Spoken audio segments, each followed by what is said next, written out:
Good evening बच्चों यह video बच्चे काम पर जा रहे हैं कविता का तीसरा भाग है और इसके अंतर्गत अंतिम पंक्तियाँ मैं आप सभी को स्पष्ट करूँगी। तो चलिए प्रारंभ करते हैं। तो फिर बचा ही क्या है इस दुनिया में, तो फिर बचा ही क्या है इस दुनिया में, कितना भयानक होता अगर ऐसा होता। क्या कह रहे हैं कवि का मानना है कि बच्चे यदि काम पर जा रहे हैं तो इसका अर्थ है कि दुनिया से खिलौने, पुस्तकें, पाठशालाएं, मैदान आदि नष्ट हो चुके हैं। बच्चों के उपयोग की ये चीज़ें नहीं रहेंगी तो फिर दुनिया में कुछ नहीं बचेगा, और यदि ऐसा होता तो यह बड़ी भयानक बात होती है। क्या कह रहे हैं, कितना भयानक होता अगर ऐसा होता। कवि कहते हैं कि यदि सब कुछ नष्ट हो चुका होता तो कितना भयानक होता। भयानक है, लेकिन इससे भी ज़्यादा यह कवि कहते हैं कि इससे भी ज़्यादा ये तो भयानक बात होती ही कि सब कुछ नष्ट हो गया है।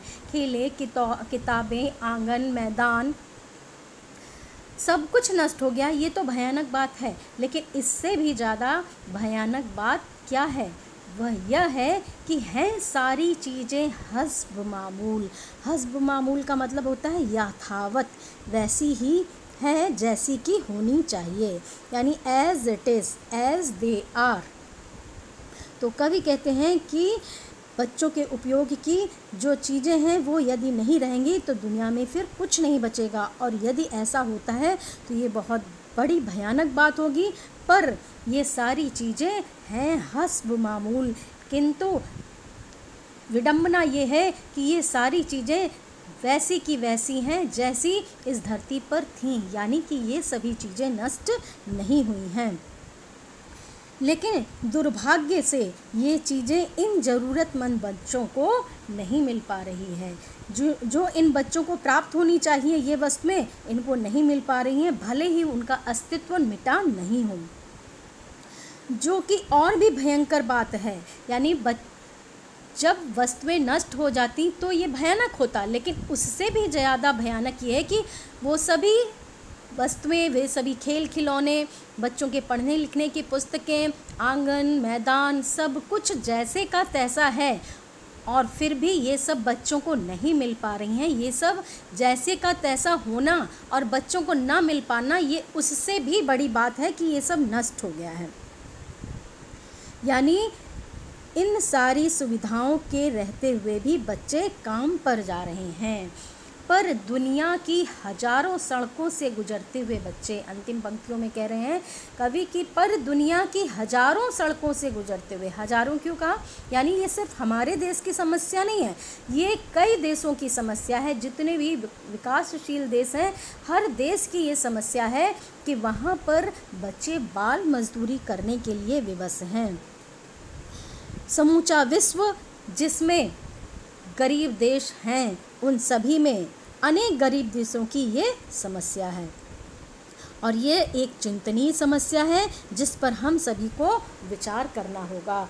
और ये समस्या, बच्चों के काम पर जाने की समस्या, बहुत ही ज्वलंत समस्या है। ये समस्या ऐसी है जिससे देश का भविष्य संकटग्रस्त है, देश के भविष्य पर खतरा है। इसलिए कवि कहता है कि ये एक भयानक पंक्ति है, और इसको प्रश्न की तरह नहीं, इसको विवरण की तरह नहीं, इसको प्रश्न की तरह पूछा जाना चाहिए। और फिर वो कहते हैं कि सारी कापियाँ, किताबें, कोने खाली हैं, या खेल खिलौने सब कुछ समाप्त हो गए हैं, या बच्चों की पढ़ने लिखने की पुस्तकें सब नष्ट हो गई हैं, या घर, आंगन, मैदान, विद्यालय सब कुछ समाप्त हो गए हैं। यदि ऐसा है तो ये तो बहुत भयानक बात है, लेकिन उससे भी ज़्यादा भयानक ये है कि ये सभी एज इट इज़ हैं, जैसे कि तैसे हैं, परंतु इन बच्चों को मिल नहीं पा रही हैं, इन बच्चों को मुहैया नहीं हो पा रही हैं। और बच्चों को मुहैया ना हो पाने के कारण, यानी बच्चों को प्राप्त नहीं होने के कारण, ये सभी सुविधाएं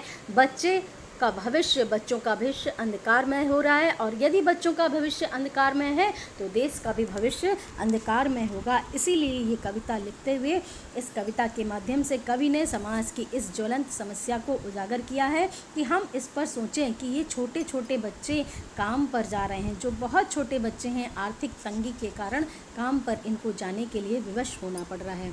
आई होप आपको स्पष्ट हो गया होगा ये कविता का अंतिम भाग का स्पष्टीकरण, और इसके पहले और दूसरे भाग की वीडियो भी मैंने प्रेषित की है। आशा है आप सभी ने देख ली होगी, यदि नहीं देखी है तो उसको देख लीजिए। चलिए अब इस काव्यांश से संबंधित हम कुछ प्रश्न उत्तरों को ले लेते हैं।